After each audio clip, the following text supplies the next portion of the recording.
Hello, কেমন আছো তোমরা সবাই? আমার আরেকটি নতুন ব্লগে তোমাদের অনেক অনেক স্বাগত।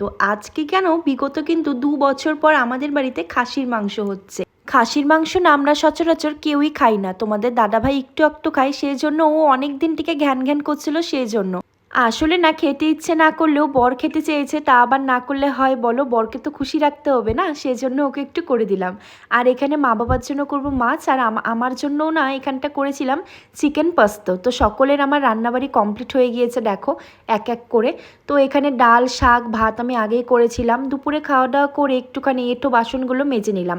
সামনেই যেহেতু পুজো, তো একটু নিজের জন্য স্কিন কেয়ারও করে নিলাম। বিয়ের আগে তো এগুলো করার অনেক সময় পেতাম, কিন্তু এখন আর সংসারের কাজ সামলে আমার স্কিন কেয়ার কোনো কিছুই করা হচ্ছে না। গায়ে যেহেতু রক্ত কম, আমি না সপ্তাহে মাঝে মাঝেই কুলেখাড়া পাতার রসটা খেয়ে থাকি। বিকেল হতে না হতেই দেখো আকাশে পুরো ঘন মেঘ কালো করে দিয়েছে। আসলে কলকাতার দিকে বৃষ্টি হচ্ছে, আমাদের দিকে কিন্তু বৃষ্টি একদমই হচ্ছিল না, তাই আজ হয়তো হবে। এখানে কাল একটা ফুল গাছ নিয়ে এসেছিলাম, এটার নাম হচ্ছে চাইনিজ টগর। তোমাদের হয়তো অনেকের বাড়িতে আছে, সেটাই বিকেলে বসে বসে লাগিয়ে ফেললাম। কি ভাল লাগছে না দেখো, পাশে একটা কিন্তু লঙ্কা গাছও উঠেছে। সারাটা দিন যেন কাজের মধ্যে যে কি করে কেটে যায় আমি সময়ই পাই না। বিকেলে আবার চলে গেলাম সঙ্গে সঙ্গে হাঁটতে। হাঁটতে গিয়ে পুরো একদম ভিজে গিয়েছি, কেননা আজকে প্রচুর বৃষ্টি হয়েছে। বাড়ি এসে একটুখানি গরম গরম গ্রিন টি খেলাম, বরকেও দিলাম।